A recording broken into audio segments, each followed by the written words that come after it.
देश और दुनिया की तमाम छोटी और बड़ी खबरों के लिए हमारे चैनल को सब्सक्राइब करना न भूलें और बेल का बटन जरूर दबाएं। नमस्कार दोस्तों, स्वागत है आपका देश लाइव में और आपके साथ मैं हूं आशिमा त्यागी। दोस्तों सोचिए, एक लड़की के साथ छेड़छाड़ की खबर आती है और अचानक न्यूज चैनल्स पर अलार्म बजने लगते हैं। लाल स्क्रीन, फ्लैशिंग ग्राफिक्स, चिल्लाता एंकर। कौन है ये? नाम देखिए, पहचानिए, खतरा समझिए। लेकिन ये जो उत्साह है, ये गुस्सा, ये नैतिकता तभी दिखाई देती है दोस्तों, जब आरोपी का नाम उर्दू जैसा लगे। जैसे ही नाम से दूसरेपन की गंध आती है, अपराध समाज का मुद्दा बन जाता है। पर हुआ क्या जब गुजरात के सूरत में रनिंग एथलीट से छेड़छाड़ करने वाला अमित शर्मा निकला, और जब छत्तीसगढ़ के दुर्ग में फुटबॉल प्लेयर से बदसलूकी करने वाला कुणाल परिहार पकड़ा गया, तब हुआ क्या? वही टीवी चैनल जो कुछ दिन पहले आवाज पार कर बोले जा रहे थे, चिल्ला रहे थे, अचानक चुप। ना कोई प्राइम टाइम, ना कोई डिबेट, ना अपराध का मनोवैज्ञानिक विश्लेषण, ना हमारी बेटियां अनसेफ है वाला दर्द। मानो अपराध की गंभीरता आरोपी के नाम पर टिकी हो। आज हम इसी सच्चाई पर बात करेंगे दोस्तों। सच्चाई में आपको रूबरू कराएं उससे पहले आप लोगों से अपील, इंसाफ की आवाज को बुलंद करने के लिए और सच्ची पत्रकारिता के लिए हमारा सहयोग करें। साथ ही डिस्क्रिप्शन में दिए गए लिंक को ओपन कर ज्वाइन बटन दबाकर आप हमसे यानी देश लाइव से सीधा जुड़ सकते हैं दोस्तों। तो संवाद का ये सिलसिला आपके साथ यूं ही बरकरार रहे, ज्यादा से ज्यादा सहयोग कीजिए। बढ़ते हैं अपनी चर्चा की तरफ। यही असल समस्या है दोस्तों, हमारे देश में अपराध का जो वजन है ना, वो अब कानून से नहीं, नाम से तय होता है। मीडिया जनता का आईना होनी चाहिए, लेकिन अब नाम देखकर फ्रेमिंग करता है। अगर आरोपी का नाम मुस्लिम लगे, उर्दू से संबंधित हो, तो अपराध को सामूहिक पहचान से जोड़ दिया जाता है। पूरा का पूरा समुदाय कटघरे में खड़ा हो जाता है और हेडलाइन बन जाती है, ये लोग हमारी बेटियों के पीछे क्यों पड़े हैं?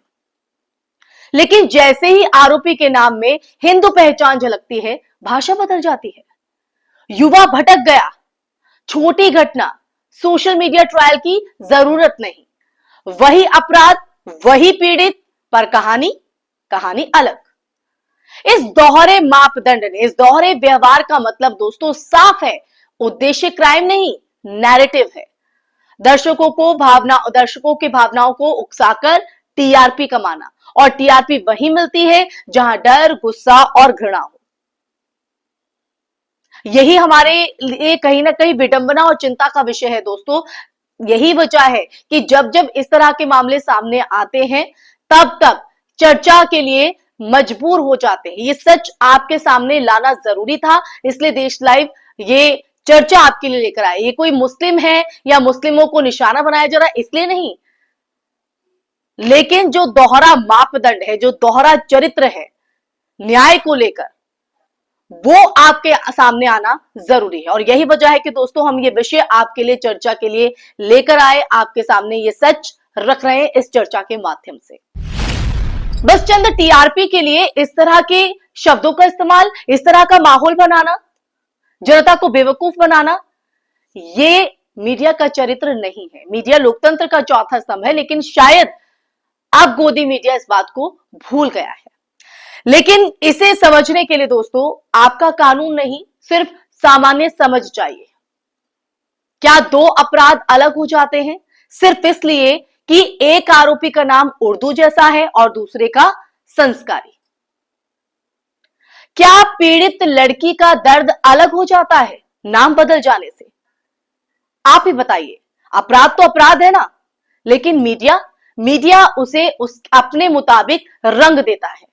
कुछ मामलों को बढ़ाकर राष्ट्र संकट बना दिया जाता है और कुछ को छिपाकर उस पर मौन धारण कर नॉर्मल इवेंट कहा जाता है। और यही नैरेटिव पॉलिटिक्स को फायदा देता है। एक खास समुदाय को बार बार अपराध से जोड़ने से जनता के अवचेतन में डर और जो नफरत है वो घर कर जाती है दोस्तों, वो नफरत बैठती है। जब आरोपी अपना हो तो नैरेटिव कमजोर कर दिया जाता है, क्योंकि इससे केयरफुली बनाया गया हम बनाम वो का माहौल टूट सकता है। इसलिए चुप्पी चुनी जाती है। लेकिन बात ध्यान देने वाली है कि ये चुप्पी सिर्फ डरावनी नहीं, खतरनाक भी है। जब मीडिया नाम के आधार पर क्राइम की रिपोर्टिंग करेगा तो धीरे धीरे समाज भी नाम के आधार पर अपराध की धारणा बनाना सीख जाएगा। लोग कानून से पहले धर्म और पहचान देखेंगे और यही वो क्षण है जहां न्याय मरता है और प्रोपेगेंडा जन्म लेता है। दुर्भाग्य से हमारे टीवी चैनल्स अब पत्रकार नहीं, रेफरी बन गए हैं, तय करते हुए कि कौन सा अपराध राष्ट्रीय मुद्दा है और कौन सा अनदेखा कर दो।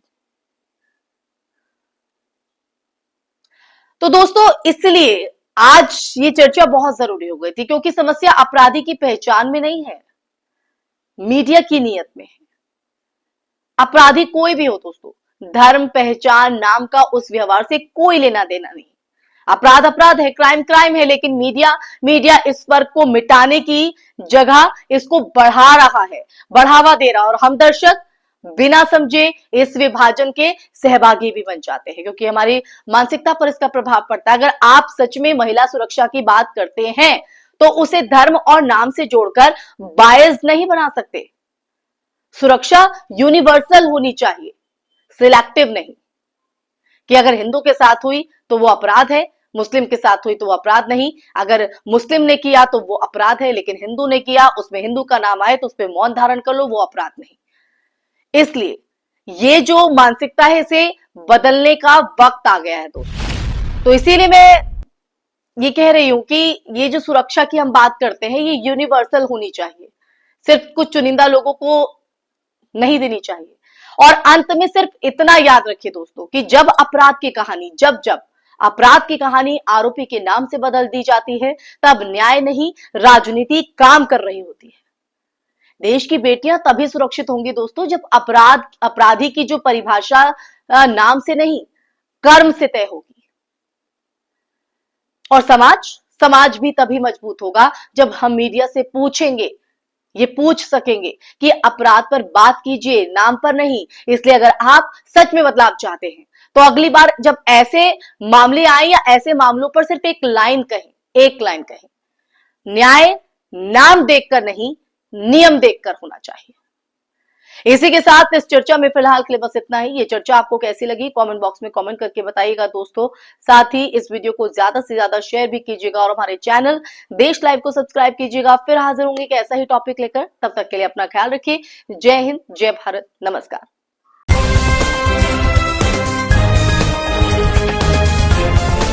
देश और दुनिया की तमाम छोटी और बड़ी खबरों के लिए हमारे चैनल को सब्सक्राइब करना न भूलें और बेल का बटन जरूर दबाएं।